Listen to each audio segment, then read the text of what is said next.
Ever wish you could watch your favorite tutorial while simultaneously texting your friend? Well, today I'm going to show you how to unlock the power of multitasking on your iPhone with picture-in-picture mode. First, let's dive into your iPhone's settings. Locate the Settings app icon.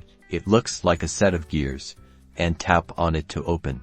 Once inside, scroll down and tap on General. Then, in the General settings, find and tap on Picture-in-Picture. You should see a toggle switch labeled Start Pip. Automatically make sure that this switch is toggled to the on position, which will display a green color if it's gray. Tap it to turn it on.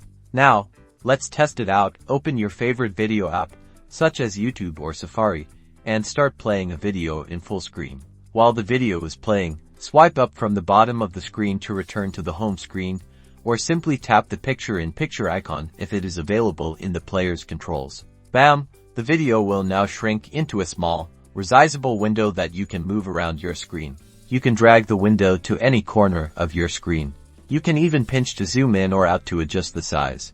Need a little more screen real estate? Swipe the window to the side of the screen to temporarily hide it, and just tap the arrow to bring it back. To return the video to full screen, simply tap the full screen icon within the picture-in-picture window. And to close the video completely, tap the X button. That's it. Now you can enjoy seamless multitasking on your iPhone. Go forth and conquer your to-do list while staying entertained. Don't forget to like this video and subscribe for more helpful iPhone tips and tricks.